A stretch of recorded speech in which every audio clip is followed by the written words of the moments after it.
Madam President, welcome to the program. Many thanks for, honoring this invitation. Thank you. Of course, this year, International Women's Day, we do know that the theme, hovers around gender equality, and it's playing a part in a sustainable environment. When it comes to Ghana's situation, how best are we faring when it comes to gender equality for sustainable growth? I believe that in some areas we are not doing too badly, but in many areas we have a lot left to do. And particularly in the area of science and technology, it's well recognized that we still do not have the kind of equality that we should expect. I mean, looking at our population and the percentage of females that we have in the population, it's not reflected at all in these fields. And so there's a lot more that we can do in those areas. And what do you think is accounting for that? I believe there are several things that account for that. At the beginning, when children go to school, initially it was because we had fewer females going through the system. I believe that has changed a lot now. When you get to the secondary levels, I believe that we create bottlenecks there when it comes to science. I'm saying we create bottlenecks there because if you choose to do science in some of the schools, in fact in many of the schools, it's only the top few that will get in, and that's because the places are limited. But that does not mean that the rest were not capable of doing the sciences. So we've created that bottleneck. I believe also that as we go further up the ladder, you get fewer and fewer girls going through. And so with very few even being able to choose the sciences already, you've limited the numbers that can end up in these fields. So those are some of the things that we really need to look at. I believe that every child in the country who wants to take up sciences should be able to do it.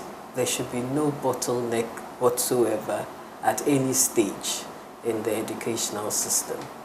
Beyond the educational system, we know that in the private sector, for example, we have few women industrialists in Ghana's manufacturing field. When we streamline the whole thing and dovetail into engineering, we do know that there are just few women, playing their roles in this particular area.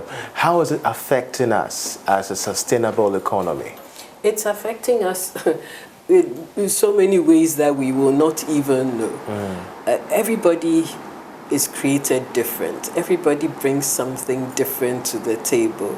And so all the people that we have stopped down the ladder who have not been able to reach their full potential are people who could have done much more for the country. So that's one of the things. The other thing is that we make it so difficult in general for entrepreneurs. The atmosphere is not conducive, neither the financial systems nor whatever, regulatory systems and so on. They are all, very, very difficult to navigate through. And especially for women, they find maybe more bottlenecks and more difficulties than the men. So these are all potential people who could have found solutions to some of our development problems that we have stopped because of the kinds of systems and atmosphere that we have around these things. And you keep talking about systems and bureaucracy, and we do know that you're playing a huge role to deconstruct, if not delimit, the impact of these two factors, especially as a role as president of the Federation of African Engineering Organizations. Walk us through some of the steps that you've been able to put together to push the woman agenda since you became president. Okay, let me, when you say you have been able to, it's still a work in progress. Sure. But let me tell you some of the things that we are doing. For example, the Federation itself, we have narrowed down activities into 4 main streams. A lot that we do what we call engineering advocacy, which is trying to ensure that governments around the world, and especially within Africa and so on, understand the role of engineering in their development, and especially the need for ensuring that you have a competent workforce, a diverse workforce, and so on. So we do that advocacy, and then we also work to ensure that you have this kind of competent workforce and diverse and inclusive and so on. So one of the things that we are working on, for example, will be accreditation of engineering courses in Africa. And the criteria will include making sure that you give enough access to females to enter these courses. So this is an indirect way, or maybe a very direct way, of getting more females into the field. We're also trying to develop databases of engineering firms on the continent, and we shall especially try and target female-led engineering firms, at least list them and make sure that they are known. And also within that whole exercise, we shall be looking for gender disaggregated data, looking for the number of females you employ, and try and put in measures to encourage these firms to employ more females in engineering and so on. So there are so many different ways of tackling this, and we are using every single opportunity we have to try and do this. That's impressive. Over the past few months, I have had the opportunity of interacting with young female entrepreneurs within the area of STEM. I've spoken to Akaba, a young lady who is assembling vehicles at Solar Taxi. I've interacted with other students studying abroad, engineering in that nature, and even those within the field of women engineering in Ghana as well. How do you measure their drive to break the glass ceiling of STEM in Ghana? In fact, some of these young ladies are really, very impressive, very enthusiastic and so on. And we try and give them all the encouragement that we can. And in fact, looking at them, that we have hope. There's hope for the future, because they are really very driven. And that's what, we want to see. And those are the kinds of people that will make a difference. If you are passionate about what you are doing, you are by all means going to succeed. And therefore, we try and encourage all such young ladies, and try and get the others coming up to see them and be inspired by them and so on. So they are certainly the way to the future. Great. Madam President, even as we're having this discussion, we do know that a chunk of our women are those in the rural areas, and most of them are cut off from education and other access means to knowledge that could help them improve their skills in STEM. How are you bridging? How can we bridge this gap? Well, I believe that first of all, government having a policy of free and compulsory education, basic education, is good, and it's important that it is properly pursued. I think that compulsory should mean compulsory. Every time I see children on the streets during school hours and so on, I feel we've missed out on something. Compulsory should mean compulsory, so that at the very least they get that basic education. And then that basic education, of course, should ensure that they get to really understand the science, and it should be related to their everyday life. And I wish that when these sciences were being taught, there would be more engagement with those who actually use it in the field, so that the teachers would then be able to give the students more practical examples that they can, relate to. So there's a lot to be done. I can't say how easy it is to do it, but I wish that as a start, where we say free compulsory basic education. The compulsory should mean compulsory. I don't want to see any child out of school. Great. And I wish that we spent our money there. Yes. You know, COVID-19 has come, and of course we're seeing great recovery around the world. And with that recovery, you know, has come a shift from the traditional ways of doing things to a much more digital way of doing things. And that has also come along with a shift in the taste for jobs around the world. Currently, we're seeing data-driven jobs being demanded around the world. We're seeing vacancies for STEM-related jobs. How can we cash into this particular bump in job access through engineering as a country, Ghana? In fact, as a country, we really need to prepare ourselves.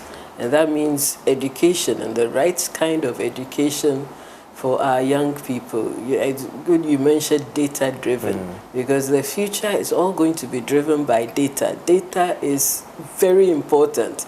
We don't even gather our data in the right way, and our data, you know, is not, it's in little chunks, in little bits here and there, and not connected. We can't even connect our data together. But that's the way the world is going. And if we are to take advantage and of all that is going on, then we need to sit back and start to look at the way we do things. And we need to prepare our young people for the future. It's a lot of education that we need to give them, but it can be done, and it can be done quickly. So it's recognizing that this is what is going on, and then making sure that we now have those training courses and so on that will prepare them to take up these jobs in the future. Sustainability at the end of everything is key. How can we sustain the very progress that we continue making in inclusive growth when it comes to bringing women on board in the area of STEM? I think that will be sustained by, it would have to sustain itself more or less. The evidence will show that this is the best way to go, and I believe it's already showing. Already I see many applications these days where they specifically want to employ female engineers. In fact, these days when I see the applications, I wonder if they are able to fill them. It means that there are firms around who have decided that we need female engineers to fill this particular spot, or to balance this male-dominated male-dominated field because of something they've seen and experienced. So it's already beginning to show the importance of having females within an organization. I think that alone will sustain this drive. It is not something that I believe will have to go on forever and forever, you know, trying to promote females in engineering. And let me just add that there are few countries around the world, and not even in the West, in some of the Arab countries, where they have more than 50% of their engineers female. You don't say. Yes. So they've certainly seen something right. Yeah. And they are that we're not seeing. Yes, and they are some of the least expected countries, Arab countries and so on. They have more than 50%. Interesting. But you know, now that you have explained and given your submission about the entire field women, and we want to hear your story personally. How has it been for you breaking the glass ceiling to take up this huge role as president of FAO? And of course, how has the journey been as you keep on challenging the status quo? Let me say that maybe perhaps I've had an easy journey. I've had a lot of support by men, let me say that, and so I haven't had it maybe as difficult as some would have had it. Things have just sort of happened for me from one position to the other. I came into the Institution of Engineering as a director in charge of training because I was talking about how engineers needed to be trained, and the executive director at the time said, okay, then why don't you come and do it? And so I came in After having been in the institution for some time, I left to do my master's and to work a bit.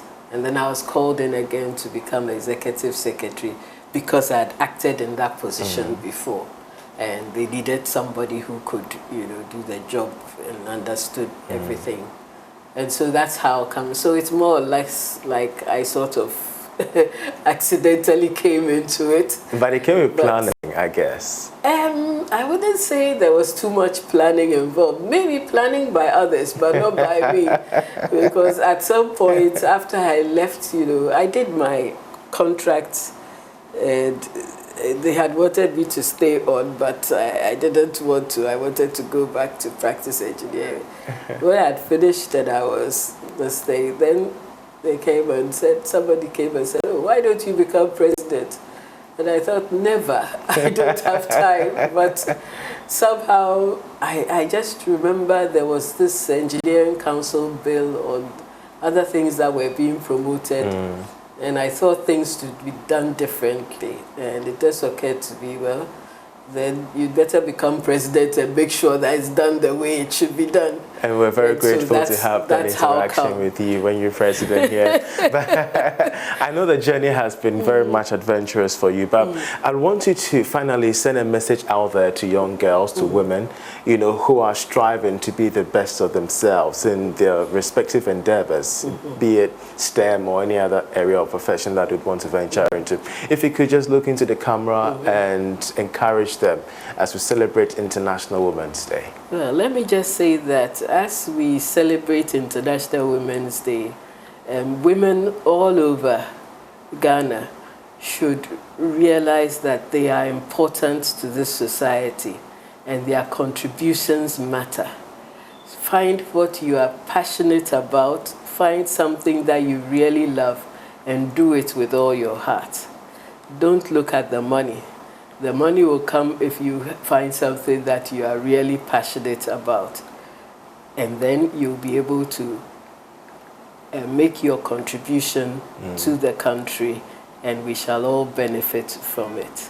Indeed. Thank you very much, President Bou-Chedid. We're grateful that I could honor this invitation once again. Thank you for having me. Thank you.